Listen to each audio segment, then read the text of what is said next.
standard operating procedures. That is key. We have handbooks and guidebooks for each position. It shows them exactly what they need to do, what they need to say, what they need to log, what they need to record. When you do these things, when you delegate and scale and find efficiencies, it's going to help you out in the long run. In order to be great at something, to be great at anything, you have to be all in. You have to burn the boats. I mean, America's amazing. I love America, and I think I'm not going to waste it. You know, some people take it for granted. I don't take it for granted. Bigger is not always better. This is a people business. If you're not good with people, you're not going to do very well. You're not going to go very far. My superpower is one, my ability to source and identify land, and two, ability to raise capital.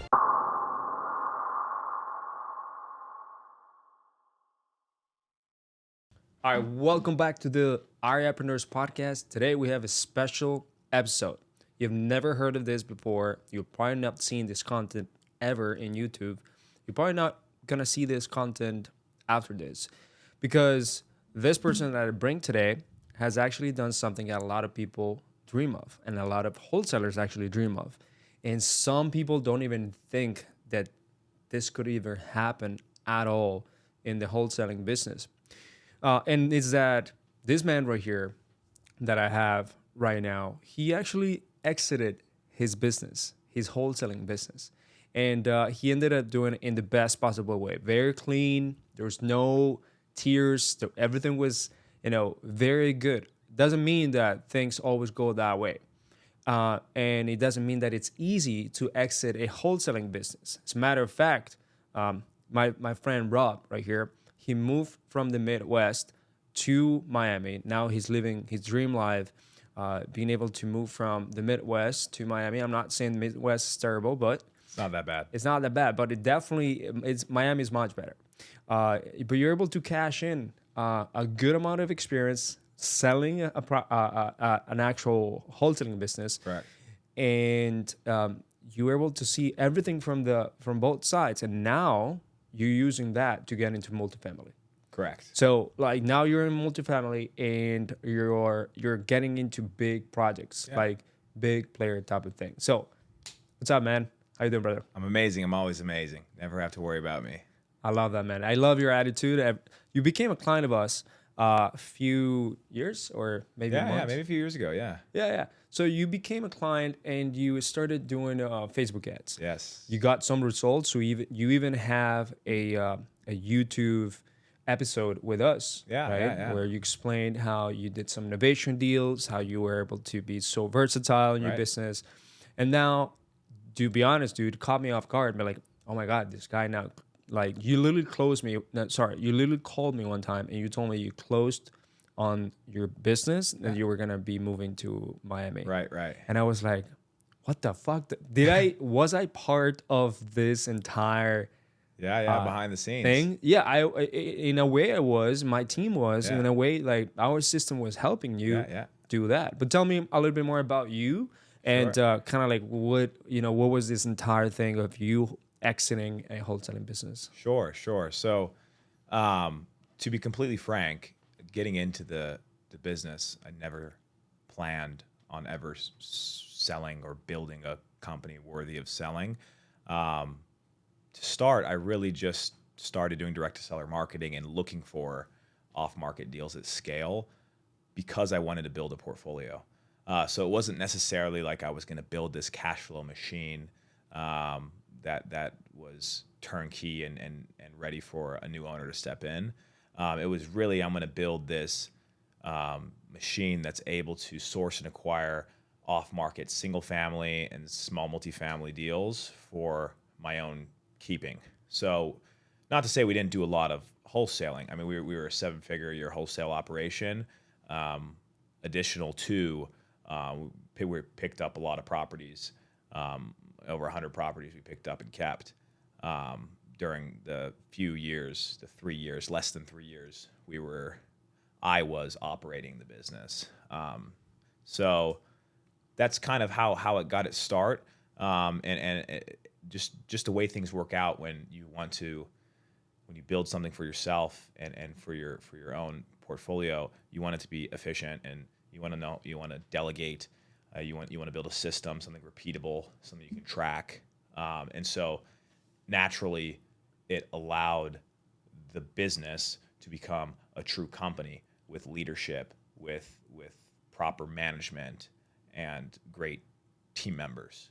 I love that. So one of the few things that we do in this podcast is we try to extract as much as possible, and we don't hold back. So we try to get as much value and just knowledge from people that sit here. Like there's big players. So I'd love to know a little bit more about.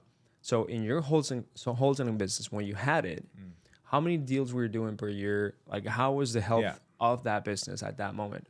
Right. Deals per year averaged out to about over 100 per year. And so we finished out, while I was the owner, we did a little over 250 units sold. Bought, sold, acquired, etc. Kept a lot of those, like I said.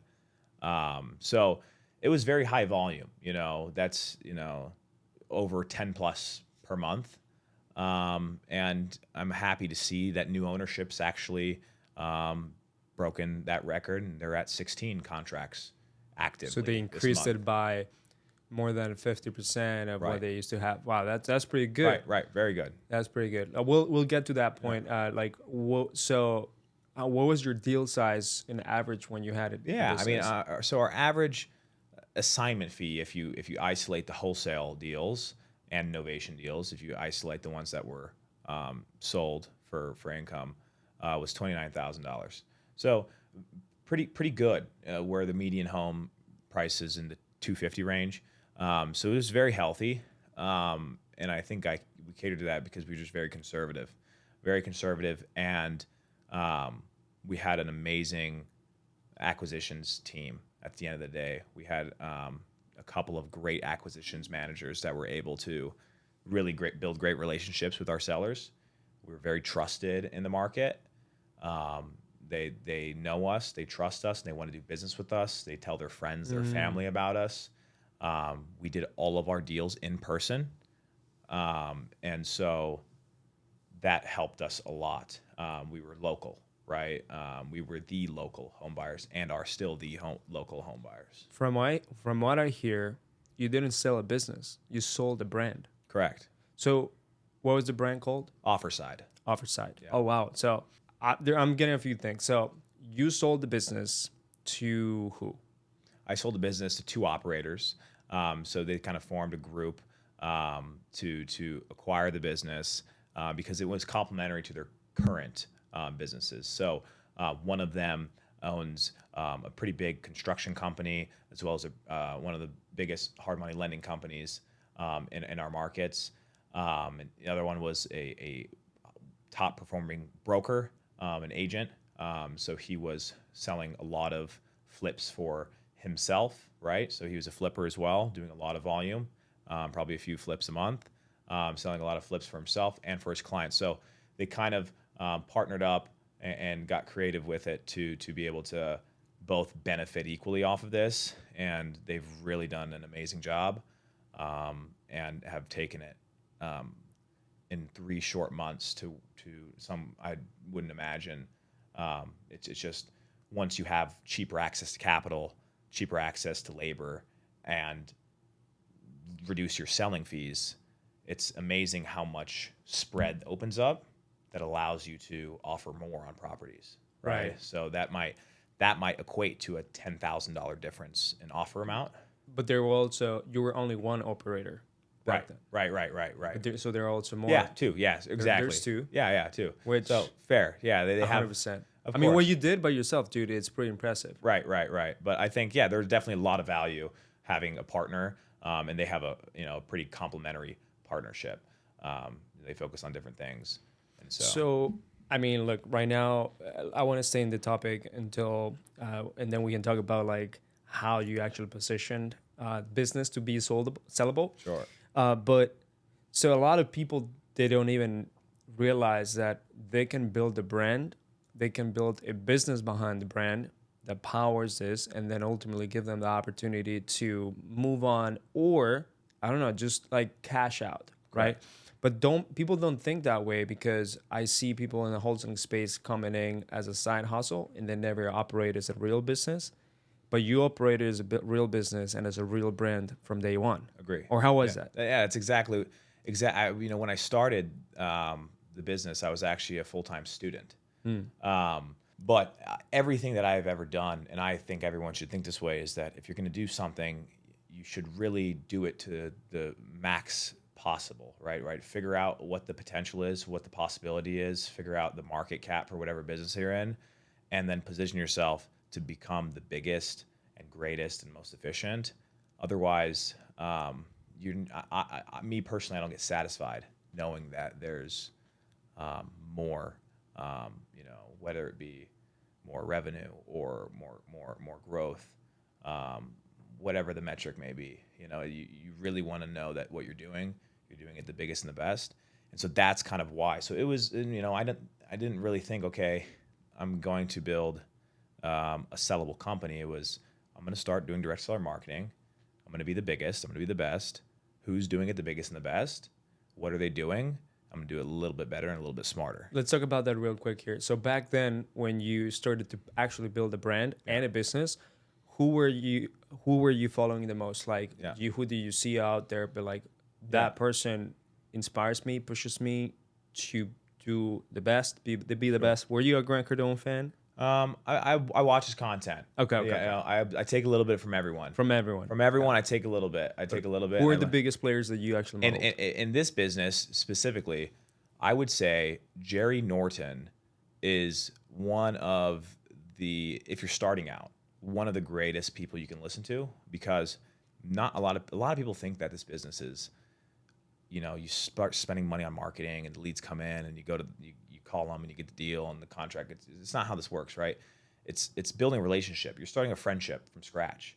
Think about like dating, right? You got to get them to trust you. You got to get them to know, they know about you, you know about them, and then you guys start to get into a relationship together and take it to the closing table. So not a lot of people understand that. And what Jerry does, one of his biggest focuses is talking on the phone, live seller calls, talking to agents. So I would listen to hours and hours before I even pick up the phone. Hours of Jerry Norton.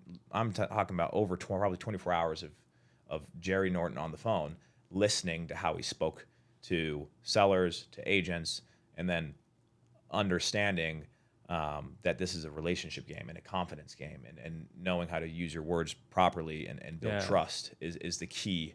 So Jerry is probably the biggest one, because no matter how great your market, no matter how great Hustle Media does for you in generating leads, no matter how great your remote Latinos cold caller brings in leads, it does not matter, right? Somebody is going to have to build a relationship with them and talk, right? Yeah. So knowing how to talk on the phone and then knowing how to communicate and build a relationship with a person are the two most vital things. And Jerry is, I would say, one of the godfathers of showing that to the public. Yeah. And you said, okay, so a lot of the big people were doing it well. Back then, did you model like a big wholesaling or flipping company that you're like, I want to get to that point? Or did you ever imagine to like actually build it? It's always fun looking. So if you look at the biggest and the best in the United States, that's New Western. Like New Western's the biggest and the best. I mean, they're doing, 9 figures a year in revenue. They're large corporation at this point. And I always toyed around with the idea.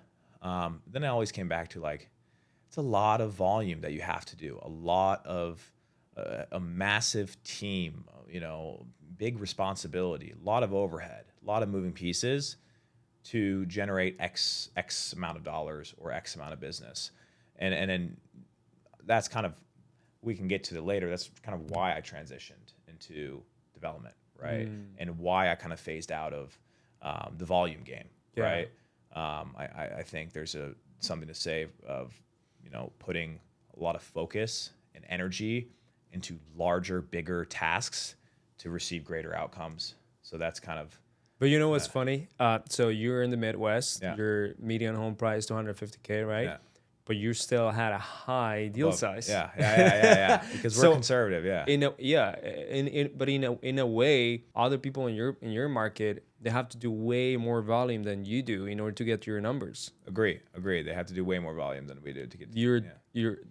the amount of money that your client would pay you, which much bigger, which is a great way to build better business, right? Right. More profitable business, and so on. Essentially grow your business. Yeah. How much details can you share about the exit? So what I can say is that I was compensated well for the system that I built, and I'm very happy, right? I'm very happy, and I think anybody in my shoes would be very happy. And I think the buyers, more importantly, I mean, at first, I don't think they were very happy. They thought they maybe were overpaying, but it's going to work itself out, and they should have all their money back in less than 2 years. So it's turned out to be well for both of us. I think we created a win-win. That's good. That's good. It's important to create a win-win. And they also had an ecosystem that worked for them. Totally. So it's like they were trying to do a vertical integration, and Yeah. they found a perfect brand, Perfect brand. to actually just attach it to you. Correct. And you guys were already doing business together. Yeah. In a way, they kind of saw how your operations Exactly. went inside. Did your buyers actually like walk through the office, see how everything? Yeah, both of Go. them. Yeah, both of them. I've had multiple sit-down meetings when they came to our office before. Both of them have bought, I would say, in total, maybe 20 plus deals from us as buyers. So it was pretty we're a very trusting relationship, right? We always, I always do great business. Yeah. And so there was already a level of trust and acknowledgement for the value that the system brings to me and to our buyers and myself. I love that. So during the period of you wanting to sell, how does ultimately how do you evaluate a wholesaling business? How do you Right. actually get the valuation of that, and like how does that process even work? Right. So for me, right, it's interesting, right? Because I didn't build a wholesaling company. I like to say I built a direct to seller acquisitions business, because a lot of the properties that we were sourcing, we were keeping. I was keeping in the portfolio and burning them all. So renovating them, renting them, refinancing them.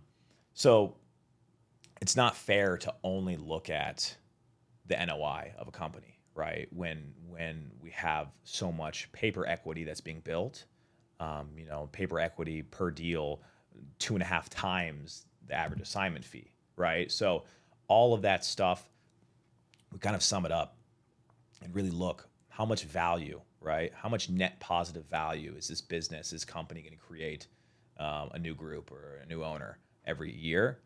And then we kind of, find a number that makes sense for them. Because it was a new business, we had challenges with SBA loans, right?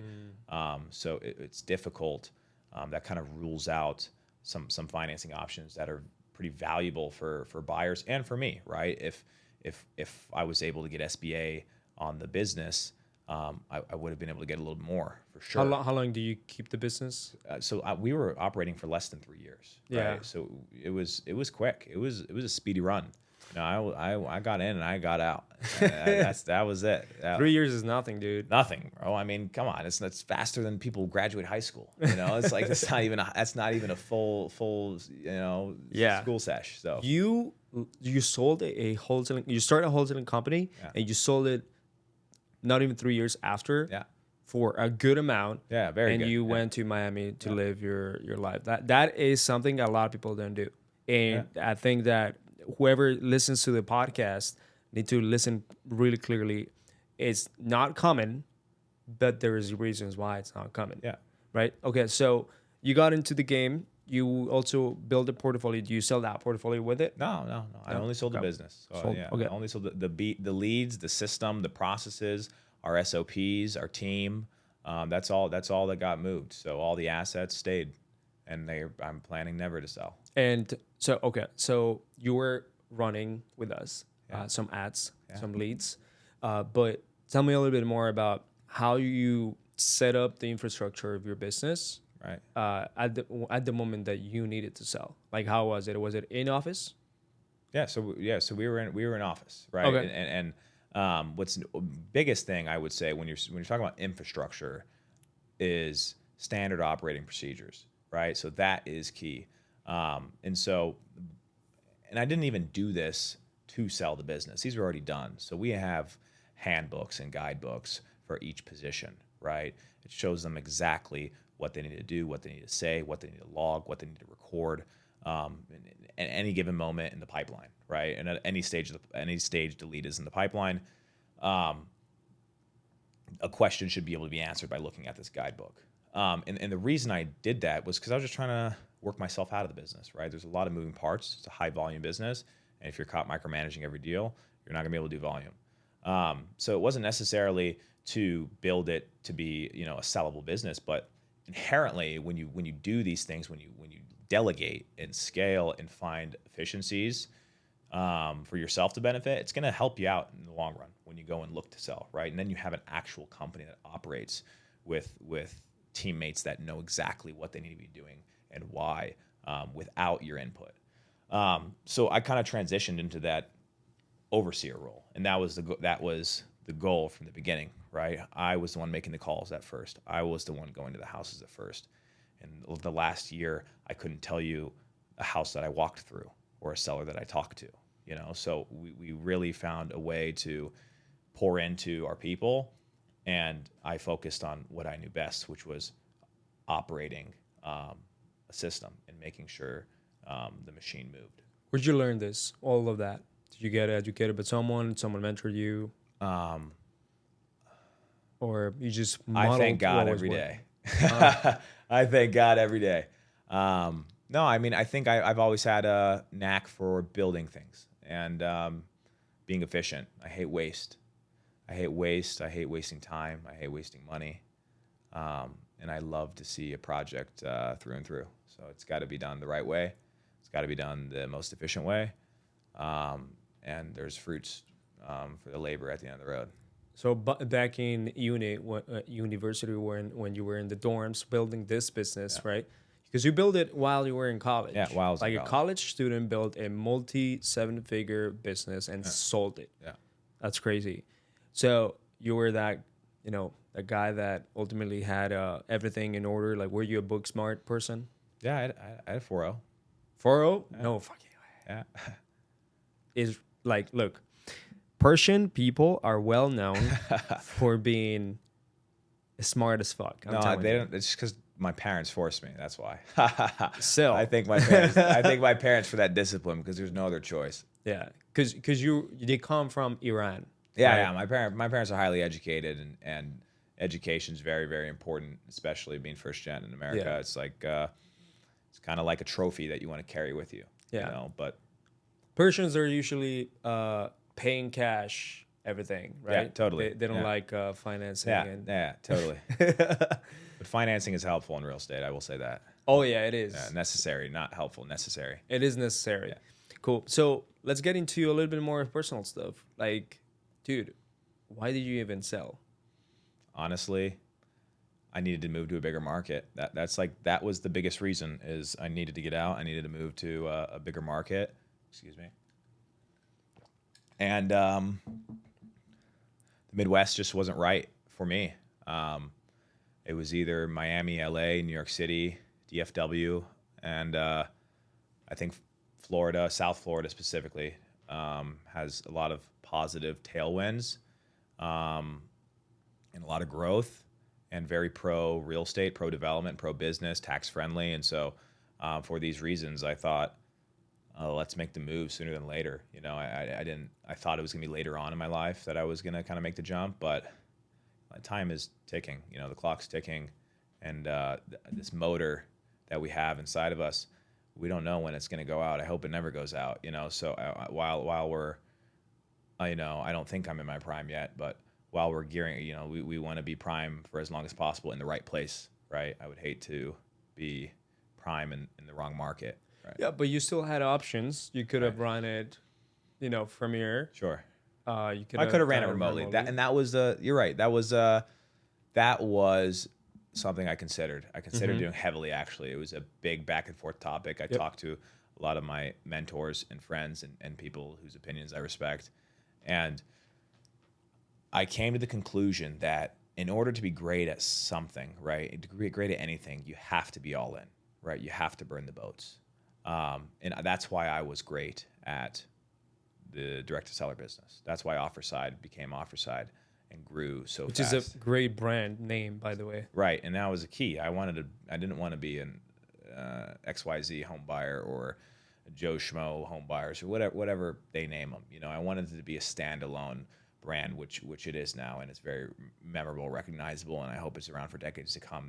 That the biggest blessing in the world for me to see it flourish forever. That'd be amazing. So, dude, it's you should be proud. Yeah, I'm very excited and very happy, and thankful. So I think you got to burn the boats if you want to be great at anything.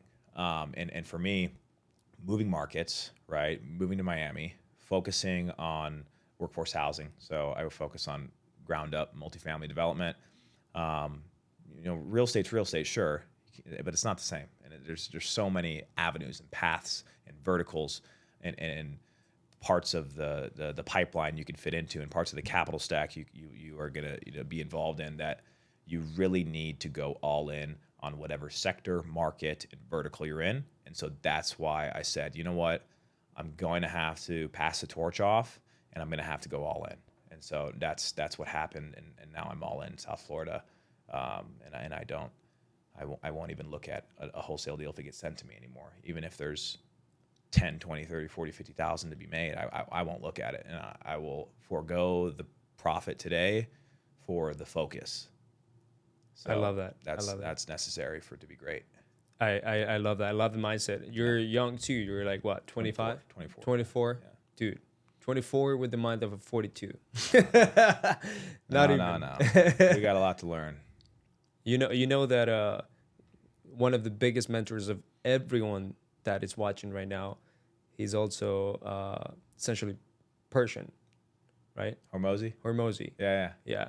And also PBD. Yeah. Patrick David, yeah. Bro, how are they made there? Like, I need to maybe there's a thing. I say specifically Iranian Americans. There's a lot of very successful Iranian Americans that come here.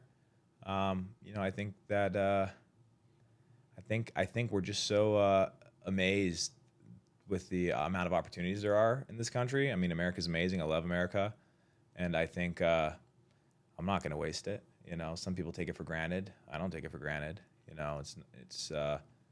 It's very nice to be in a country that allows entrepreneurs and businessmen and women flourish.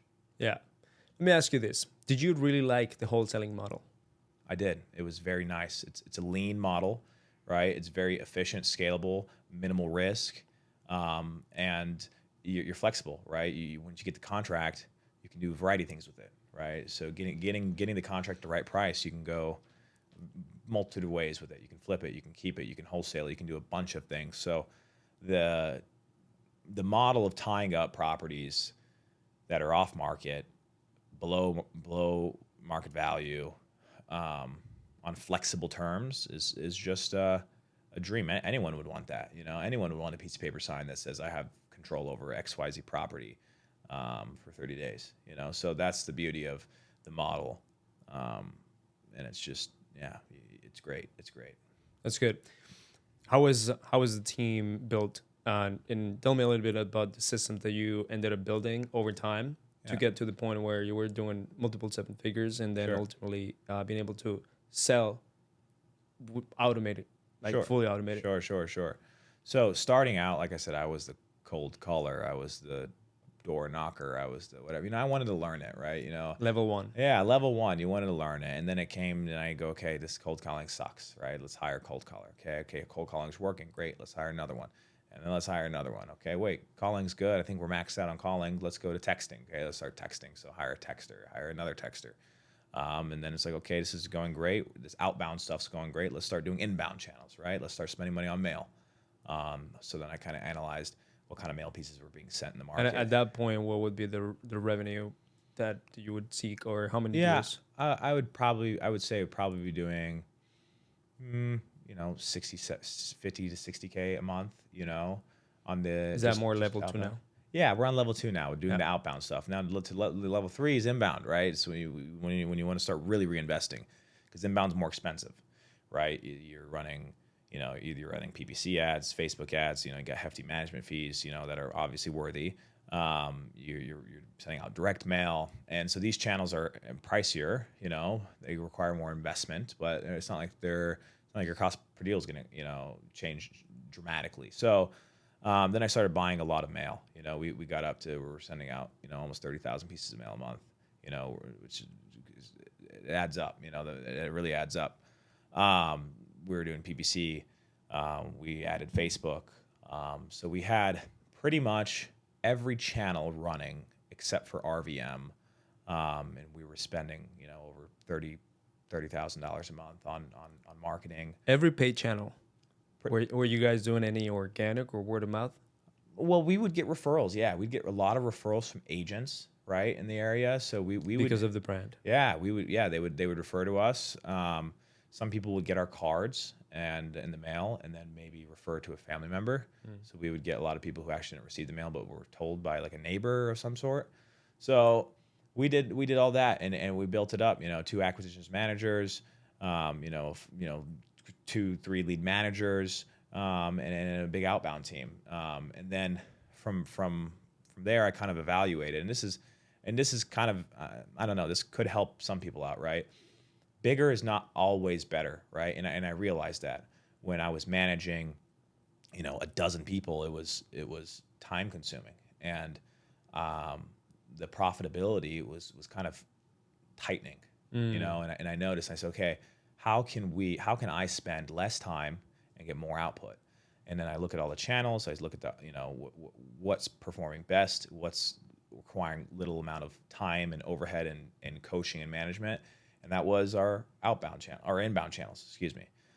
So that's when I really dialed down and focused on Facebook ads, PPC ads. I focused on direct mail, and I cut out everything else. So we let go all of our outbound, right? We let go of everyone.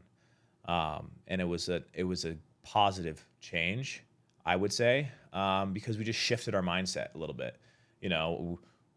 I didn't want to be this massive behemoth that was just doing numbers to do numbers, right? I wanted to be very calculated, efficient, and I wanted to make sure that we were squeezing every last dollar out of every deal, and every last marketing dollar, and in order to do that, I needed to make sure our time was being put in the right places. And so that's really what propelled us to grow a lot, is when we really just poured into our inbound channels. And it was a lean team, very lean team, but you realize, wow, we're doing more than what we were doing before.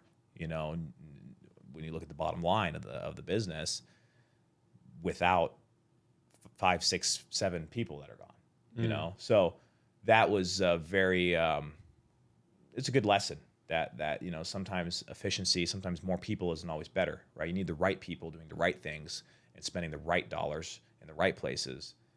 Then you will see the returns that you're looking for, the dream returns in the lean team. Everyone wants a lean team and a lot of profit. That's the dream at the end of the day. Yeah, I love that. Okay, cool. Look, we've been running at this for about 34 minutes. Okay, I don't want to make this too long, but I want to make this super valuable. Okay, what would you say is a few keys of success that a lot of people don't realize, and that you had a lot of trouble understanding and grasping on it in this business? First thing is relationships win. That's the biggest thing. That's the biggest thing to know, right? This is a people business, and if you're not good with people, you're not going to do very well. You're not going to go very far. 2 is build systems, right? Build a process. Write down the steps needed for every action in the business. Document it. Create a Microsoft Word or Google Doc and write down step by step. How do you handle inbound calls? What's the framework on the call? What are you supposed to say? What are the questions you're supposed to ask? And just document that, right? There's no guessing, right? In business, there shouldn't be any guessing. In sales, there's no guessing, right? You as a as someone who's looking to acquire a property or purchase a property or sell anything at the end of the day, you need to stay in control and follow a framework in order to achieve a certain outcome, your desired outcome. It's all in your hands at the end of the day. So yeah, system and a framework that's repeatable and follow the process. And I think third is probably don't afraid to spend money at the end of the day. I've spent a lot of money on trying new things, trying new systems, trying new softwares, trying new marketing channels. And that's the only way you're going to find your dream stack, right? Yeah. And it's different for everyone in every market. At the end of the day, it's not the same. You can't copy what I did in LA County. It's different. And so you need to try it. You need to try everything and learn from people in your market. And that's what I did. I learned from people in my market what's working for them. Yeah.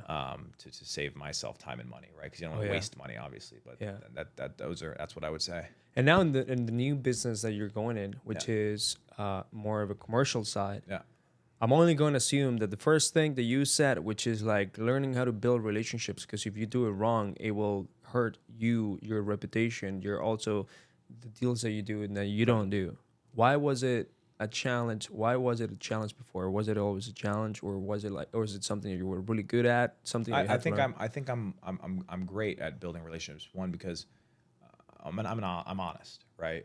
I do what I say I'm going to do, and I always put my partners, lenders, friends' needs before mine, and know that whatever I get into, I'm willing to lose to save a relationship. I'm willing to be the one to get hit, or I'm the one who's willing to take a loss in order to salvage and protect my word and my integrity. So I think it's just it's really just having good morals at the end of the day.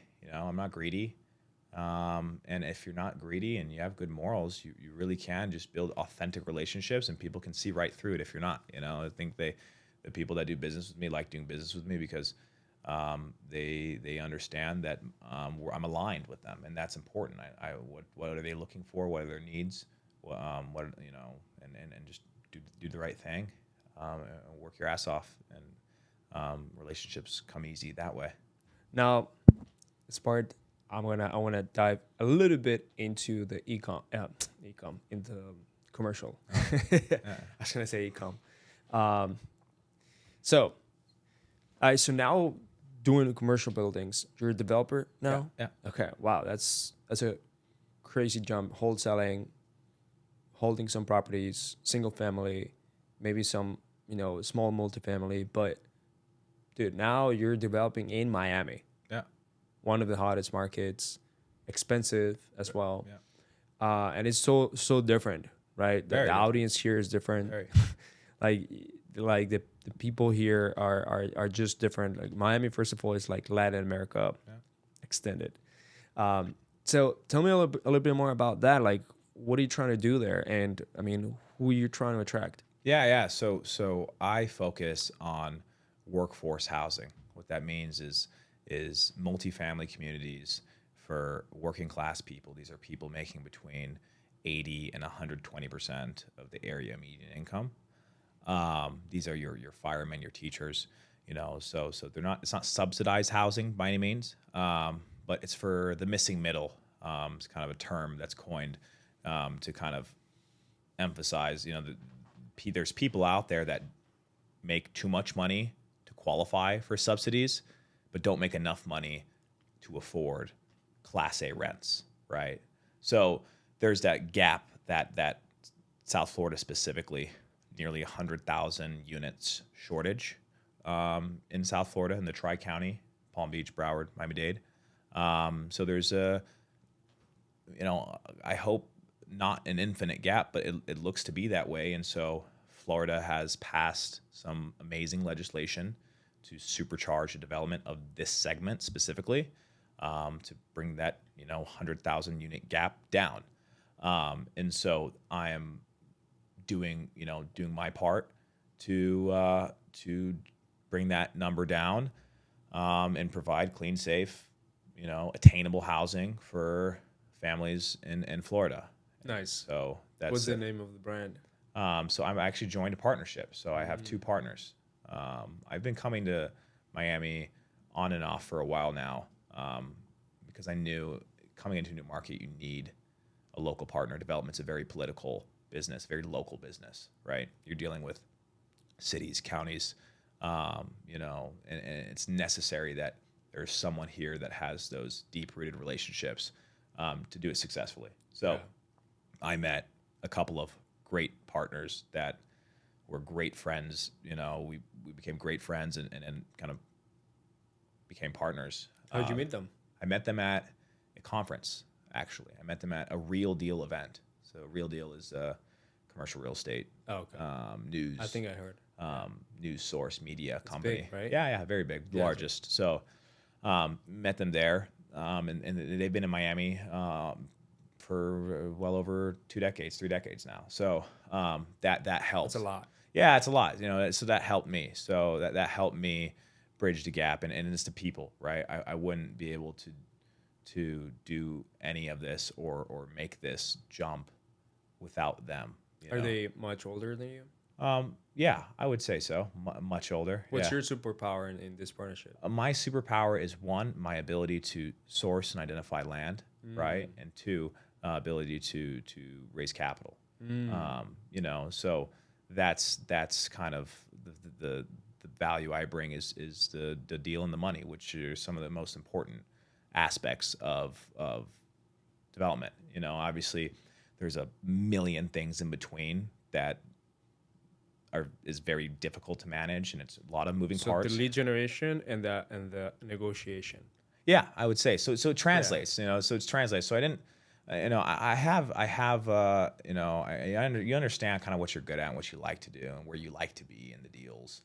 And for me, that's, on the acquisition side, I do like the hunt. It's a fun chasing deals and putting deals together. And they're very experienced when it comes to execution, and so they execute them, and we just keep it fluid. Nice.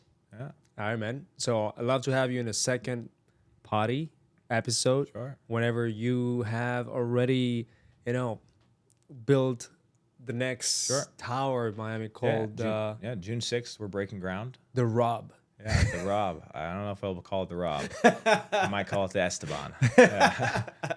So you're breaking ground? Yeah, on June 6th. Yeah. How many units? 112 units. 112. Nice. Yeah, 112 units in Princeton. So that's south. What's the Miami-Dade. projection for the year? Well, we have another site under contract in Miami Gardens. That'll be another 112 units.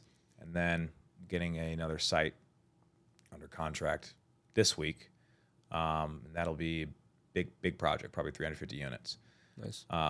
It's 25 acres. And you always look for, I guess, you guys would be putting the deal together, and you guys want accredited investors most of the time. Yeah. So we actually work with, currently, we're working with institutional capital and large family office capital. So we've got institutions out of Chicago and family office out of Virginia that are our partners. Nice. On these deals. Nice. And so we don't necessarily raise from individuals, but it's something we're looking to do. It's just again, we want to kind of consolidate the amount of people that we're dealing with on the capital side. A few checks are better than 20 checks.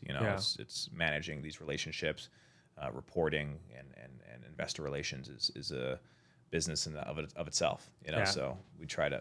Well, I want to have a second episode whenever you're stepping toes with Cardone. Sure. Yeah, no problem. I'll be there, dude. Thank you for being here. Pleasure.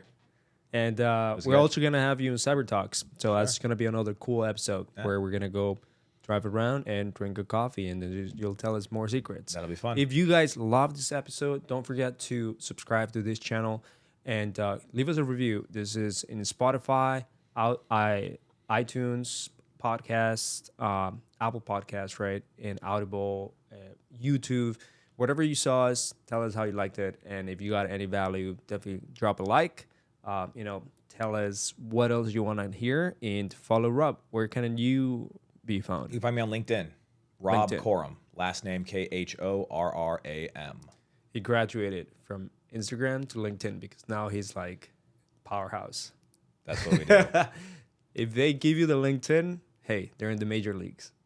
Oh, okay. I'm just kidding, brother. We'll be Hall of Fame one day. Hall of Fame. One day. No, but I really like my brother right here. We went.